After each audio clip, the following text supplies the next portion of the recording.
প্রধান আকর্ষণ হলেন তরুণ প্রজন্মের আইডল, যাকে বাংলাদেশের যুবকেরা অত্যন্ত ভালোবাসে, হাফেজ মাওলানা আবরারুল হক আসিফ। হাফেজ মাওলানা আবরারুল হক আসিফ একজন আলোচক ছিলেন এই মাহফিল, আমাদের বজলুর রশিদ হুজুর। ওনার ভাষা শুনলে বোঝা যায় যে বগুড়ার ভাষা হচ্ছে সবচেয়ে মিষ্টি এবং সবচেয়ে সুন্দর একটা ভাষা, ঠিক না? উনি যখন ওয়াজ করেন উনি প্রায় বলেন যে বগুড়ার চুলকে তুমি হারাই দিবা, তুমি ঠকাই দিবা, কিছু স্বপ্ন স্বপ্নই থেকে যায়, বাস্তবে কখনো রূপ নেয় না। তা আমার বিশ্বাস বগুড়ার মানুষ খুবই স্মার্ট, অতএব আগামীতে বগুড়াকে আমরা জেলা হিসেবে নয়, বগুড়াকে আমরা বিভাগ হিসেবে দেখতে চাই। আল্লাহ বগুড়ার মানুষকে কবুল করুক, পড়েন সবাই আমিন। এটা জাস্ট ভালোবাসি, ভালোবাসা প্রকাশ করলাম। রাগটা করছেন নাকি আপনারা কেউ? আচ্ছা, এবার আমার দিকে তাকান। আজকে আমাদের আলোচনার মূল বিষয়বস্তু হচ্ছে নবীজির জীবনের তিনটা বিষয়। লুক অ্যাট মাই 3 fingers, আমার তিনটা আঙ্গুল দেখবেন and you have to answer me very loudly। বলেন তো নবীর জীবনের কয়টা বিষয়? ক্যামেরা রেকর্ড হচ্ছে, আসতে বললে হবে না, সম্মান নষ্ট হবে তো, জোরে কর না, কয়টা বিষয়? Number 1, how was the prophet look like? আমার নবীজির চেহারা কেমন ছিল জানতে মনে চায় না সবার? আমার নবী দেখতে কেমন ছিলেন জানতে মনে চায় না সবার? সো ফার্স্ট অফ অল আমরা কথা বলবো নবীর চেহারা দেখতে কেমন ছিল। Number 2, what is the status of last Messenger Muhammad সাল্লাল্লাহু আলাইহি ওয়াসাল্লাম ইন ইসলাম? নবীর সম্মান ইসলামে কত বেশি, তার মর্যাদা, তার স্ট্যাটাস, তার র্যাঙ্ক, তার পজিশন, তার সম্মান কত বেশি জানতে মনে চায় না সবার? আর একটা জোরে জানতে মনে চায় না সবার? 2 নাম্বার। 3 নাম্বার হচ্ছে how was the ideal of last Messenger? আমার নবীর আদর্শ কেমন ছিল? নবী কেমন আদর্শ বিলং করতেন? আমাদের সমাজে কোন আদর্শ আমরা বিলং করব? নবীর আদর্শ থেকে আমাদের শিক্ষা কি? এই তিনটা বিষয়ে ওয়াচ করব। এবার সবার হৃদয়ে লিখে দিতে চাই, আমি বলবো, এরপরে আপনারা বলবেন। 1 নম্বরে নবীজির চেহারা। বগুড়ার ভাইরা আমাকে উত্তর দেন। 1 নম্বরে, আর একটু জোরে, নবীজির। 2 নম্বরে নবীজির সম্মান। 2 নম্বরে। 3 নাম্বারটা বাঘের মতো কণ্ঠে আওয়াজ চাই। 3 নাম্বার হচ্ছে নবীর জীবনের আদর্শ। 3 নাম্বার। 3টা বিষয় আজকে আলোচনা হবে। ফার্স্ট অফ অল, নবীজি দেখতে কেমন ছিলেন? নবীজির দেহ ছিল একটা সুঠাম দেহ, দেখতে ছিলেন স্ট্রং, পাওয়ারফুল, এনার্জেটিক ম্যান। আল্লাহর হাবিব নিজেই বলতেন, আমার ডান হাতের কবজির ভেতরে আল্লাহ তাআলা জান্নাতি 40 জন পুরুষের শক্তি ঢুকাই দিয়েছে। সুবহানাল্লাহ। নবীজির হাতের তালু কেমন ছিল? কানা কাফফুহু আলিয়ানু মিনাদ দিবাজ, ইট ওয়াজ সফটার দ্যান সিল্ক। নবীর হাতের তালু ছিল রেশমের চাইতে বেশি মোলায়েম, বেশি নরম। সুবহানাল্লাহ পড়বেন না? আচ্ছা মুরব্বী, একটু হ্যান্ড স্লিপ করবো, মুসাফা একটু হাত দিবেন। দেখা যায়? বলেন না, দেখা যায়? একজন সাহাবী এসে নবীকে সালাম দিতেন, নবীজি হাত বাড়াতেন, এমনি মুসাফা হতো। তো নবীর হাতের তালুটা এত নরম আর এত মোলায়েম ছিল যে সাহাবী একবার হাত ধরতো মুসাফার জন্য, এত নরম আর মোলায়েম হাত ওই সাহাবী কখনো হটাইতেই চাইতো না। সুবহানাল্লাহ পড়বেন না? আল্লাহর হাবিব বলতেন, আমি বুঝতাম সাহাবায়ে কেরাম হাতকে বড্ড ভালোবাসে, আমার হাত ধরতে বড্ড পছন্দ করে। এজন্য যখন কোন সাহাবী নবীর হাত ধরতেন, ওই সাহাবী হাত হটিয়ে না নেওয়া পর্যন্ত নবী তার নিজের হাত কখনো আগ বাড়িয়ে হটিয়ে নিতেন না। সুবহানাল্লাহ। হাতের তালু ছিল সফটার দ্যান সিল্ক, রেশমের চাইতে বেশি মোলায়েম। 2 নাম্বার, নবীর হাইট কেমন ছিল? লম্বা। আল্লাহর হাবিব বলেছেন সাল্লাল্লাহু আলাইহি ওয়াসাল্লাম, হাদিসে আসছে, কানা রাবাতাম মিনাল কওম লাইসা বিতাওয়িল ওয়ালা বিলকাসির। The prophet was medium of height, neither tall nor short. আমার নবী দেখতে খুব বেশি তাল গাছের মতো লম্বা নয়, আমার নবী আবার গুটুও নয়, আমার নবী হচ্ছেন একজন মাঝারি গঠনের মানুষ। বেশি লম্বা হইলে দেখতে চিকুন চিকুন লাগে, তাল গাছ লাগে, আর বেশি গুটু হইলে মেয়েরা আবার বিয়ের সময় বিয়ে করতে রাজি হয় না। ঠিক এত আস্তে ঠিক বললেন কেন? কথা ঠিক কিনা বলেন আপনারা সবাই।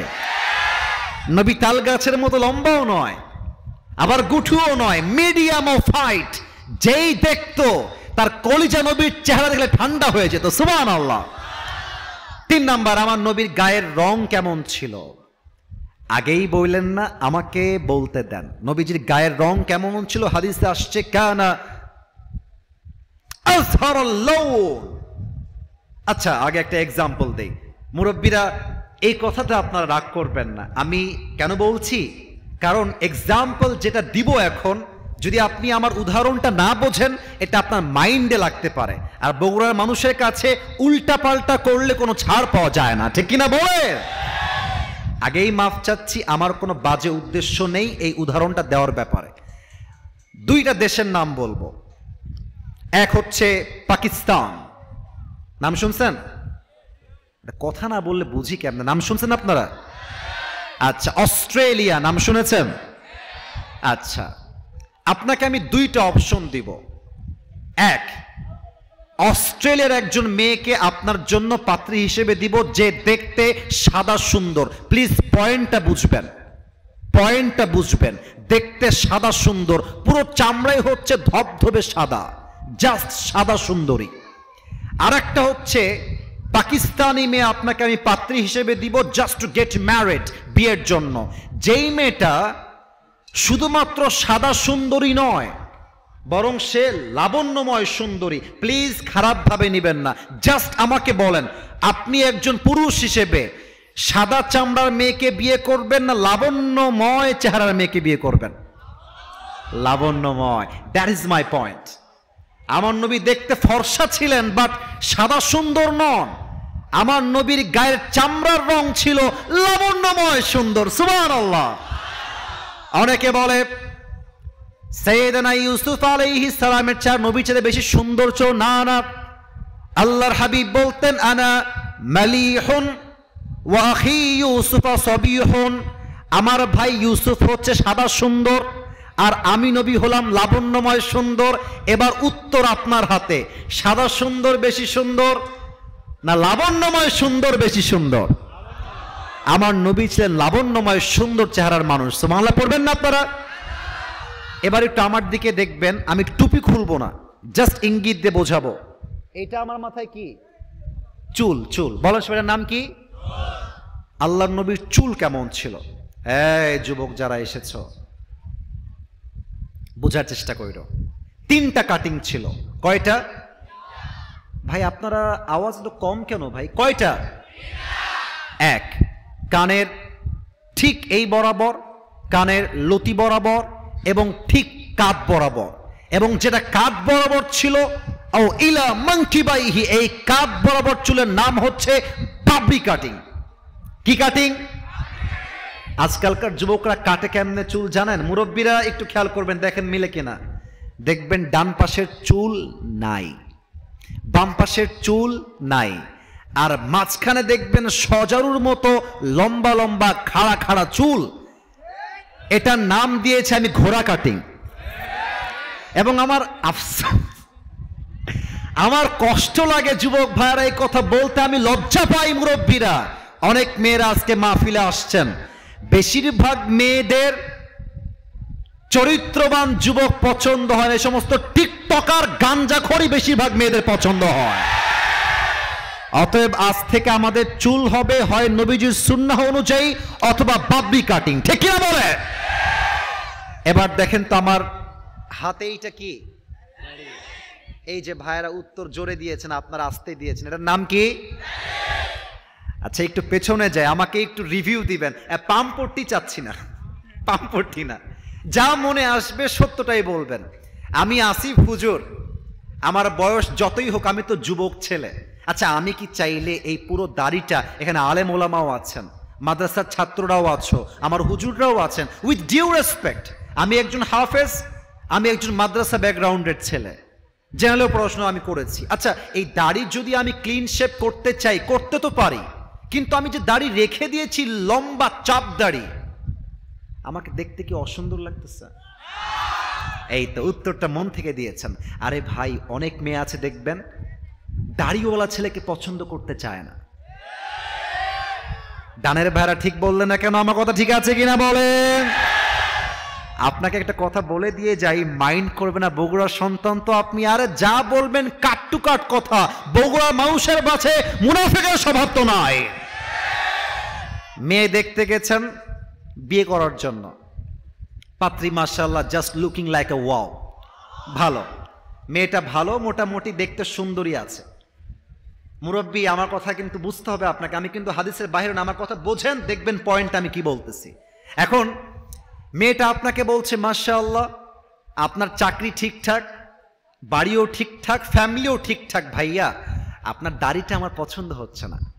এখন আপনি তো বগুড়ার ছেলে, সবাই অভদ্র হলে তো আমরা অভদ্র হতে পারি না, আমার সামনের লোক বেয়াদব হলে তো আমি বেয়াদবি করতে পারি না, আমি ভদ্র করার সন্তান তো, ঠিক না বলে?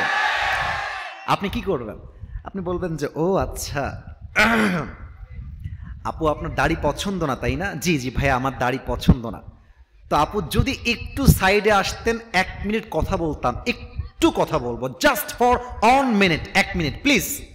তো আপু যখন সাইডে আসবে, আপুকে বলবেন যে আপু আপনার কি দাড়ি সত্যি পছন্দ না? তো বলবে যে না না আমার দাড়িটা আহামরি ভালো লাগে না, দাড়ি কাটলে খুব পছন্দ হয় আমার। তো আপনি বলবেন যে আপু মাইন্ড করবেন না, একটা সত্য কথা বলি, সাজেশন দেই ভাই হিসেবে, আপনার মতো মেয়ের জন্য আমার মতো দাড়িওয়ালা বীর পুরুষ পারফেক্ট হবে না, আপনার মতো মেয়ের জন্য বিটিএস এর হিজড়া ছাড়া সেকেন্ড কোনো অপশন আমার কাছে নাই। সোজা কথা, ক্রিস্টাল ক্লিয়ার কথা, যেই মেয়ে দাড়ির জন্য বিয়ে করতে চায় না সে আমার বাড়ির বউ হওয়ার যোগ্যতাই তো রাখে না বগুড়ার ভাড়া। এবার বলেন তো আমার নবীর মুখে লম্বা লম্বা চাপ দাড়ি ছিল নাকি ছিল না? আমার নবীর মতো সুন্দর এই তল্লাটে দ্বিতীয় আর কেউ কি হতে পারে? চাঁদের চেয়ে সুন্দর তুমি নবী আমার কামলি হিওয়ালা, দো জাহানের বাদশা তুমি প্যারা নবী সাল্লে আলা, দো জাহানের বাদশা তুমি প্যারা নবী সাল্লে আলা, চাঁদের চেয়ে সুন্দর তুমি নবী আমার কামলি হিওয়ালা। সুবহানাল্লাহ পড়বেন না আপনারা সবাই? এবার উত্তর চাই, শেষ সাবজেক্ট অর্থাৎ প্রথম সাবজেক্টের শেষ কথার উত্তর চাই।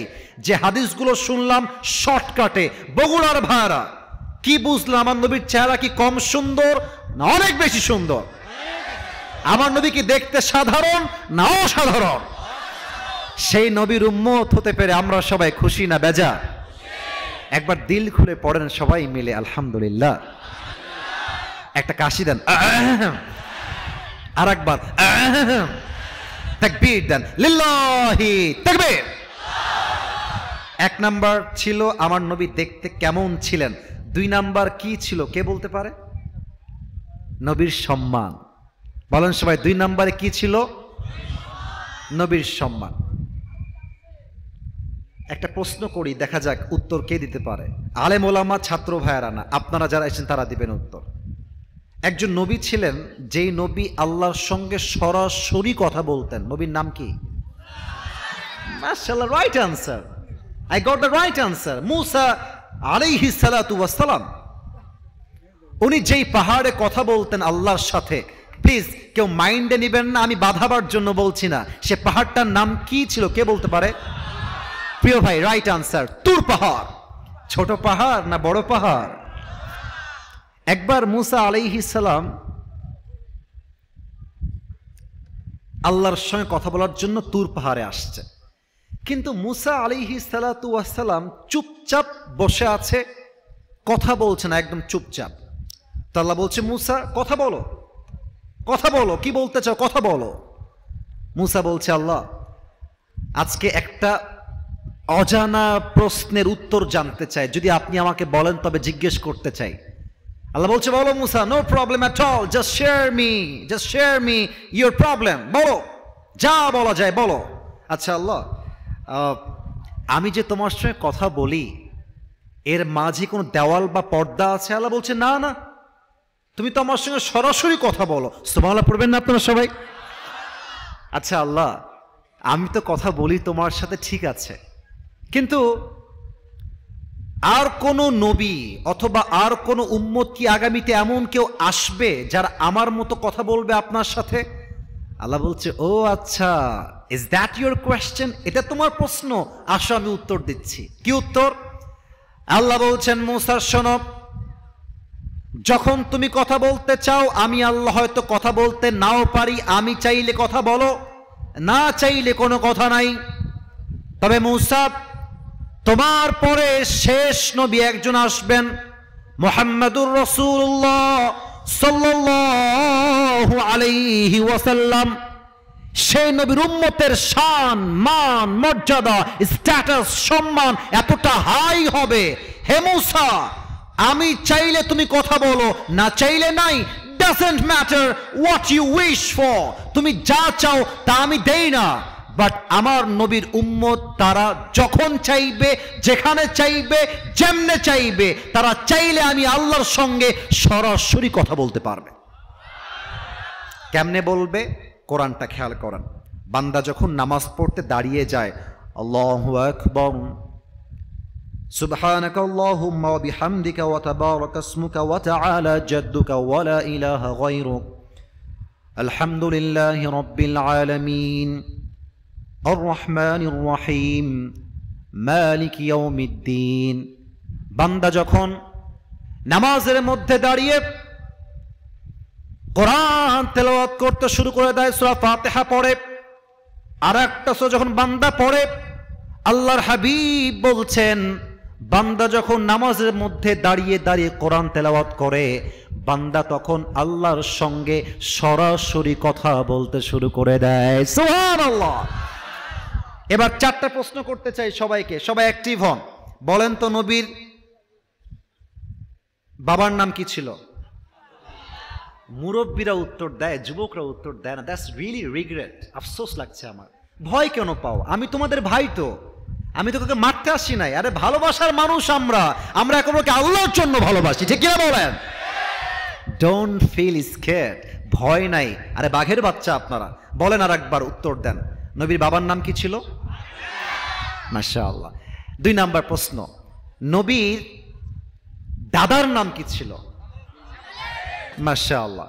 নবীর মায়ের নাম কি ছিল? আর একটু জোরে, নাম কি ছিল? এদিকে আওয়াজটা পাই নাই, আর একবার, নাম কি ছিল মায়ের নাম? 4 নাম্বার প্রশ্ন, প্যাচ খাবেন না, প্যাচ খাবেন না, একটু বুঝে উত্তর দেন। Sound is perfect, keep it continue. একটু ঝাড়ঝাড় করছে, ইট উইল বি ফিক্সড ইনশাআল্লাহ, ঠিক হয়ে যাবে। 4 নাম্বার প্রশ্ন, আমার নবীর সবর, সবর। পৃথিবীতে সবকিছু পারফেক্ট হয় না, মানিয়ে নিতে পারলেই জীবনটা সুন্দর হয়, ঠিক কিনা বলেন? থামো, ঠিক হয়ে যাবে। 4 নাম্বার প্রশ্ন, আমার নবীর চাচার নাম কি ছিল? আর একবার, চাচার নাম কি ছিল? আবু তালেব। একদিন নবীজি বসে আছেন, নবীর বয়স অন এন অ্যাভারেজ 8, 9, 10 হবে, অন এন অ্যাভারেজ। তো এসে আবু তালেব বলছে, মুহাম্মদ ভাতিজা, তুমি যে কোনো সাধারণ মানুষ নও এটা আমি আগের থেকেই জানি। সুবহানাল্লাহ পড়বেন না? তো নবীজি বলছে, চাচা আমি কি অসাধারণ? বলছি, ইয়েস ইউ আর অ্যামেজিং, তোমার মতো অসাধারণ ব্যক্তিত্ব পৃথিবীতে সেকেন্ড আর কেউ হতে পারে না, ঠিক কিনা বলে?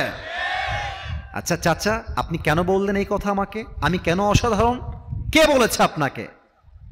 বলছে, তোমার মা আমাকে বলে গিয়েছে আমার গর্ভের সন্তান মুহাম্মদ এটা কোনো সাধারণ মানুষ নয়, এটা এক মহামানব। সুবহানাল্লাহ। তো চাচা, মা আপনাকে কি বলেছে আমাকে বলেন তো চাচা, কি বলেছে আপনাকে মা? বলছে, মুহাম্মদ যখন তুমি তোমার মায়ের গর্ভে এসেছিলে, একটা মা যখন প্রেগন্যান্ট হয়, গর্ভবতী হয়, 10 মাস 10 দিন তার পেটে এত ব্যথা হয়, কষ্ট হয়, যন্ত্রণা হয় যে মা পেটের ব্যথার যন্ত্রণায় ভাত খেতে পারে না, চলতে পারে না, ঘুমাইতে পারে না। বাট মুহাম্মদ, তুমি তোমার মায়ের পেটে 10 মাস 10 দিন ছিলে, তোমার মা একটা একটা দিনের জন্য পেটে কোনো ব্যথা অনুভব করে নাই। সুবহানাল্লাহ পড়বেন না? চাচা আর কি শুনেছেন আমাকে বলেন। চাচা বলছে মোহাম্মদ, এই যে কে এ জুব্বাওয়ালা কে ভাই? ভাই এটা কিন্তু ঠিক না। উঠে যাচ্ছেন নাকি না বসতেছেন? যে কোনো একটা, উঠে যাওয়া যাবে না। আমাদের যেই পরিমাণ লোক এখন আছে, আমি তো ফর্ম দিয়ে আসছি যে ভাই 1 ঘন্টার বেশি ওয়াজ হবে না, 1 ঘন্টা হতে মাত্র 15 মিনিট বাকি আছে। তবে সব জায়গায় নিয়ম দিয়ে হয় না, মাঝে মাঝে ভালোবাসা দিয়েও তো হিসাব করতে হয়, ঠিকই না? আসছি 10টা 20-এ, এখন বাজে 11টা প্রায় 15। আরে ভাই আজকে টাইম দিয়ে হিসাব হবে না, আজকে ভালোবাসা দিয়ে হিসাব হবে। তাকবীর দেন, লিল্লাহি তাকবীর। মুহাম্মদ, যখন তুমি তোমার মায়ের গর্ভে ছিলে, তোমার মা তোমাকে নিয়ে কুয়ার থেকে পানি আনতে এসেছে। কুয়া, পানি আনতে কুয়ার থেকে 2টা জিনিস লাগে, এক হচ্ছে রশি, আর 1 নাম্বার কি বলেন দেখি? বালতি। রশি আর বালতি। যখন তুমি তোমার মায়ের গর্ভে ছিলে, তোমার মা বালতিও নিয়ে আসছে, রশিও নিয়ে আসছে। আর সেই দিন কুয়ার পানি তোলার জন্য রশির কোনো প্রয়োজন হয় নাই, কুয়ার পানি নিচের থেকে অটোমেটিক উপরের দিকে উঠে চলে আসছে। সুবহানাল্লাহ। চাচা আপনি আর কি শুনেছেন আমাকে বলবেন। চাচা আবু তালেব ডাক দিয়ে বলছে, মুহাম্মদ, যখন তুমি তোমার মায়ের গর্ভে ছিলে, তোমার মা রাস্তায় হাঁটতে বের হয়েছে, আকাশে প্রচন্ড রোদ, প্রখর পরিমাণে রোদের তাপ, মগজগুলো টকবক করে মানুষের ফুটছে রোদের তাপের যন্ত্রণায়। বাট তুমি তোমার মায়ের গর্ভে যখন আছো, তোমার মা যখন বাহিরে বের হয়েছে, সমস্ত রোদ দূর হয়ে একটা ছায়া এসে, একটা মেঘ এসে তোমার মাকে ছায়া দেওয়া শুরু করে দিয়েছে। সুবহানাল্লাহ। চাচা মুরব্বীরা যারা এসেছেন, দেখেন তো আমার কথা মেলে কিনা। এই গ্রামটার নাম কি একটু বলবেন? গ্রামটার নাম? আচ্ছা, এই গ্রামে যারা এসেছেন, গ্রামের ভাইরা, আমি নিজেও গ্রামের ছেলে, আমি তো প্রাউডলি বলতে পারি গ্রামের ছেলেরা একদিন ইতিহাস করে দেখায়।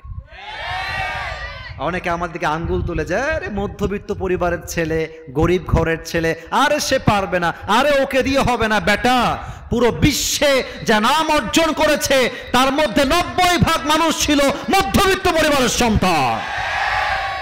আপনারা কি আমাকে আগের থেকে চেনেন না আজকেই চিনলেন? আগের থেকে চিনেন আপনারা আমাকে? আপনারা যারা আমার ওয়াজ কখনো শুনেছেন, এটা হতে পারে ফেসবুকে, ইউটিউবে, টিকটকে, ইনস্টাগ্রামে, রিলসে, যেখানেই হোক, আমি আমার কোনো একটা ওয়াজে বলেছিলাম যে মধ্যবিত্ত পরিবারের সন্তান মানেই হচ্ছে একটা ব্র্যান্ড। আমার একটা লজিক আছে এর পেছনে। কেন বলি আমি? আপনি আমাদেরকে ডাল ভাত দিবেন, আমি খাবো। আপনি আমাদেরকে জাস্ট একটা গ্লাস পানি দিবেন, পান্তা ভাত দিবেন, মরিচ দিবেন, আমি তাও খাবো। আমি পান্তা ভাত খাইতে পারি, মরিচ দিয়ে ভাত খাইতে পারি, আলু ভাজি দিয়ে ভাত খাইতে পারি, গোস্ত দিয়েও খাইতে পারি, আমি চাইলে দিনে 2 বেলা না খেয়েও থাকতে পারি। আপনি আমাকে সাইকেল দিবেন, চলবে, বাইক দিবেন, চলবে, কার দিবেন, চলবে, কিছুই দিবেন না, বলবেন যে হেঁটে হেঁটে আসতে হবে, তাও চলবে। কারণ আমি বড়লোক ঘরে খেয়ে পড়ে বড় হওয়া ব্রয়লার মুরগি নয়, আমি মধ্যবিত্ত পরিবারের সন্তান। আমি চাইলে আরাম করতে পারি, আবার আমি চাইলে মাথার ঘাম পায়ে ফেলে কঠোর পরিশ্রম করতে পারি। আমরা গ্রামের ছেলে, আমরা ইতিহাস করতে পারি, ঠিক কিনা বলেন? এই পয়েন্টটা আসলো গ্রাম থেকে। দেখবেন যে গ্রামে যখন কোনো বাচ্চা জন্ম নেয়, just a new born baby, একদম নবজাতক শিশু, মুরব্বীরা এটা আমার কথা ভালো বুঝবেন। আমার মায়েরা কোন দিকে আছে? মায়েরা পেছনে আছে, ওখানে কি প্রজেক্টর দেওয়া আছে? সাউন্ড যাচ্ছে তো না? আমার মায়েরা ভালো বুঝবেন। দেখবেন বাচ্চা যে ঘরে জন্মগ্রহণ করে, দেখবেন যে বাচ্চা জন্মগ্রহণ করার পরে, ডেলিভারি হওয়ার পরে পুরো ঘরটা বাচ্চা জন্ম নেওয়ার জন্য দুর্গন্ধ হয়ে যায়। বাচ্চা ডেলিভারি হওয়ার পরে ঘরটা দুর্গন্ধ হয়ে যায়, যেই ঘরে বাচ্চার ডেলিভারি হয়। মুহাম্মদ, তোমার মা আমাকে বলেছে, মুহাম্মদ যেই ঘরে জন্মগ্রহণ করেছে সেই ঘরটা দুর্গন্ধ হওয়া তো দূরের কথা, পুরো ঘরটা মেশকে আম্বরের চেয়ে বেশি সুঘ্রাণ হয়ে গেছে। আমার নবী এমন একজন নবী, যেই নবীকে আল্লাহ তাআলা মৃত্যুর সময়ও সম্মান দিয়েছে। সুবহানাল্লাহ পড়বেন না আপনারা? আপনারা সবাই আল্লামা দেলোয়ার হোসেন সাইদি হুজুরের নাম শুনেছেন? মাশাআল্লাহ, মাশাআল্লাহ। আমি সেই দিন একটা মাহফিলে বলেছিলাম যে সাইদি হুজুর জীবনে যত ওয়াজ করেছেন, এই যে আমার সামনে কোরআন দিয়ে কসম করা যায় না, কসম করতে হয় আল্লাহর নামে। আমি আল্লাহর নামে কসম করে বললাম, আমি সাইদি হুজুরের একজন নগণ্য ক্ষুদ্র একজন সাধারণ ভক্ত। আমি তার কত ওয়াজ যে শুনেছি এটা আমি গুণে বলতে পারবো না, গুণা যাবে না, এত ওয়াজ শুনেছি। এবং আমি আপনাদেরকে গ্যারান্টি দিয়ে বলছি, আমার from my personal point of view, আমার যেই চিন্তা সেটা, আমি যত ওয়াজ শুনেছি ওনার জীবনের সবচেয়ে সেরা ওয়াজ উনি এই বগুড়ার মাটিতে করে গিয়েছেন। আলহামদুলিল্লাহ। মনে করবেন আসিফ হুজুর মানে বানাই বললো না, সার্চ করবেন, আপনি জাস্ট লিখবেন বগুড়ায় সাইদি হুজুর ঐতিহাসিক মাহফিল, আরে ওয়াজ শুনবেন, মনে হবে যে এটা জাস্ট ওয়াজ নয়, মনে হবে একটা মানুষ জাস্ট মণিমুক্তা দিয়ে মানুষগুলোকে ভরপুর করে দিচ্ছে। ঠিক কিনা বলেন? আরে কি ভাষা রে ভাই, আল্লাহ। এই যে মুরব্বীরা বসে আছেন, মুরব্বীদের জানের টুকরা হচ্ছে সাইদি হুজুর। এবং শুধু মুরব্বীরা নয়, মা, বোন, দাদা, দাদি, নানা, নানি, যুবক, বাচ্চা, শিশু, প্রত্যেকটা মানুষ তাফসীর বলতে বাংলাদেশে সাইদি হুজুরের নামটা প্রথমে উচ্চারণ করতে বাধ্য হবে। সেদিন বাসায় বসেছিলাম, মাঝে মাঝে ওয়াচ করে গেলে তো একটু বিরক্ত লাগে, একটু টায়ার্ড ফিল হয়, তো মাঝে মাঝে ইউটিউবে ঢুকি। টু বি অনেস্ট, আমি ইউটিউব চালাই ওয়াচ শুনি কাজের জন্য। It's not like I West my time. মাশাআল্লাহ, আলহামদুলিল্লাহ, আমি এগুলোতে খুবই কম যাই, টাইম ওয়েস্ট খুব ট্রাই করি বাঁচার জন্য। তো জাস্ট ইউটিউবে ঢুকলাম, ঢুকে আমার সামনে একটা ওয়াজ আসছে। ওয়াজটা হচ্ছে 15 বছর আগের ওয়াজ। আচ্ছা, এখন কত সাল? 2025 সাল, তাই না স্যার? 25 সাল। আচ্ছা, 15 বছর আগে কত সাল ছিল? 2010 সাল। 15 বছর আগের ওয়াজ শুনছি সাইদি হুজুরের, কিন্তু ভাষা, আচার, আচরণ, শব্দচয়ন, তার গ্রামার, তার বাক্যগত যোগ্যতা, তার শব্দগত যোগ্যতা, তার যে শব্দচয়ন, আমার মনে হচ্ছে এই মানুষটা পুরো 2025 সালের স্মার্ট যুবকদেরকে সামনে রেখে একদম যুগ অনুযায়ী বক্তব্য দিচ্ছে। আল্লাহু আকবার। ওয়াজটা কি ছিল? নবীজির ইন্তেকালের সময় নবীজির কি হয়েছিল।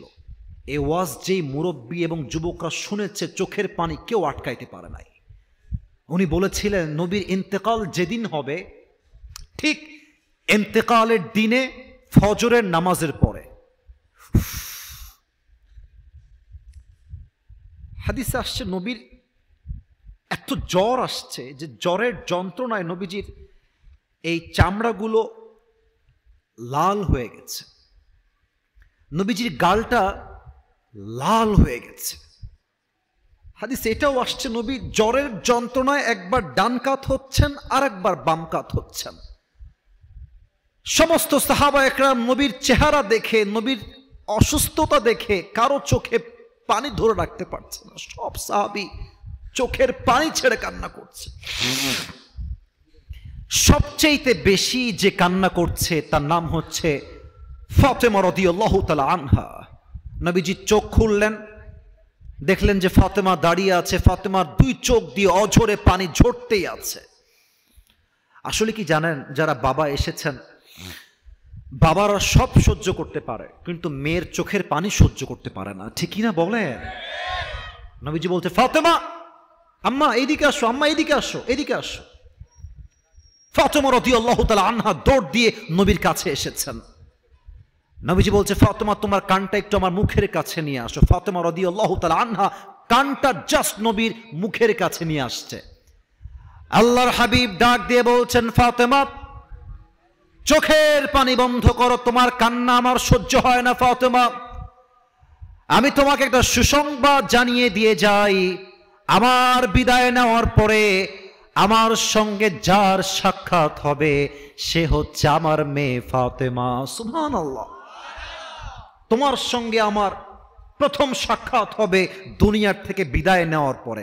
একটু খেয়াল করুন আমার এই চেহারার এতটুকু অংশ, আমি একটা এক্সপ্রেশন, একটা অনুভূতি, একটা অ্যাক্টিং করে দেখাবো যেটা ফাতেমার চেহারার ধরন ছিল। জাস্ট হাদিসটাকে প্র্যাকটিক্যালি বোঝাবার জন্য যে হাদিসের সারমর্মটা কি, মর্মার্থটা কি, what is the meaning of this হাদিস।